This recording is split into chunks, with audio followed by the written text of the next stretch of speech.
میری بتائی ہوئی تقریر میں فرق ڈال سکتے ہیں تو کیا انہوں نے نبی کی بات میں فرق نہیں ڈالا؟ آپ میری تقریر میں فرق ڈالیں گے تو کوئی مسئلہ نہیں بنے گا، لیکن جب انہوں نے نبی کی بات میں فرق ڈالا تو اس فرق نے فرقہ بنا دیا۔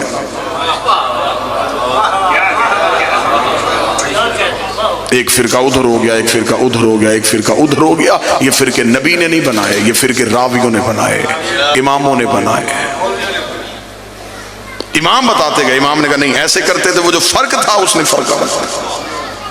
اتحاد امت کی کوششیں ہو رہی ہیں، ہر ایک چاہتا ہے کہ مسلمان ایک ہو جائے، کوئی ایسا مسلمان نہیں جو یہ نہ چاہتا کہ مسلمان ایک۔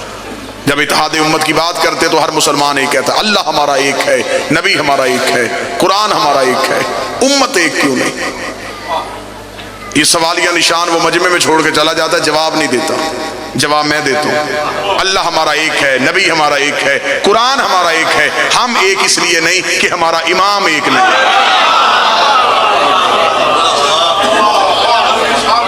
امت ایک ہو جائے گی جس دن امام ایک ہو جائے گا، اور ہمیں انتظار ہے کہ جب امام آئے گا پھر ہر ایک کو اسی کے قدموں میں آنا پڑے گا، اور اس دن دین بالکل صحیح ہو جائے گا جب امام ایک ہو جائے گا۔ جھگڑا امت کا نہیں ہے، جھگڑا اماموں کا ہے۔ بات سمجھ آ رہی ہے نا سرکار؟ اب میری 40 منٹ کی تقریر بندے بھول سکتے ہیں، لیکن جو مجلس میں ویڈیو کیمرہ لگا ہے یہ نہیں بھولے گا۔ آپ کے پاس حافظہ ہے، اس کے پاس صلاحیت ہے۔ حافظہ انسانی حافظے کی ایک علت ہے کہ انسانی حافظہ مخصوص چیزوں کو محفوظ کرتا ہے۔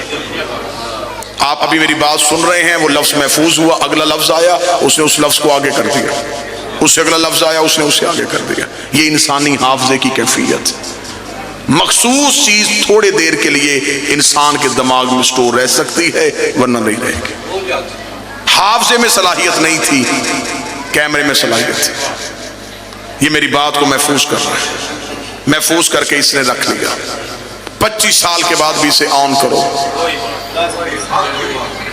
میں ایسے ہی بولنا شروع کر دوں گا جیسے اب بول رہا ہوں۔ نہ لہجہ بدلا، نہ تقریر بدلی، نہ لفظ بدلے، نہ روانی بدلی۔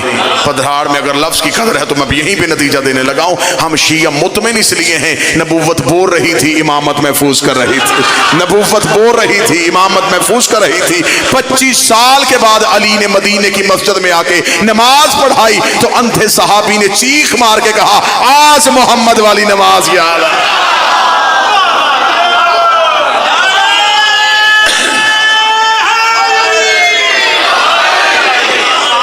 آج ہمیں نماز مصطفیٰ یاد آ گئی، آج ہمیں محمد کی نماز یاد آئی۔ کیوں؟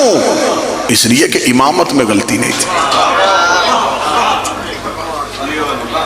زمیندار ذمہ دار زیرک چہرے میرے سامنے تشریف فرما ہے، خلافت والوں کے گھر میں لڑائی دکھا سکتا ہوں، امامت والوں کے گھر لڑائی نہیں۔ میں باپ بیٹوں کے ہاتھوں قتل دکھا سکتا ہوں، خلافت والوں کے گھر۔ حکومت کے لیے بھائی کا خون کرنا دکھا سکتا ہوں، لیکن خلافت والوں کے گھر حکومت کا لالچ تھا نا، تخت کا لالچ تھا۔ امامت والوں کے گھر یہ لڑائی نہیں۔ جاؤ جا کے شیعہ مذہب کی ساری تاریخیں چھان مارو، کسی امام کے 18 بھی بیٹے تھے، امام کے جانے کے بعد امامت پہ لڑائی نہیں ہوئی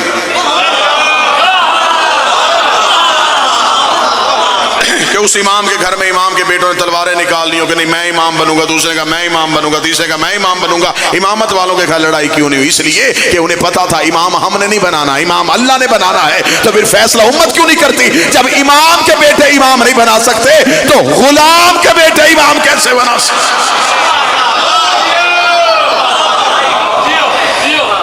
امام چننا ہمارا کام نہیں، بنانا اللہ کا کام ہے، ہمارا کام صرف ماننا ہے۔ بادشاہ حسین رضی اللہ عنہ، ہم نے نبی کے بعد یہ نہیں دیکھا کہ تخت کس کے پاس ہے، ہم نے یہ نہیں دیکھا تاج کس کے پاس ہے، ہم نے یہ دیکھا منبر پہ کون ہے۔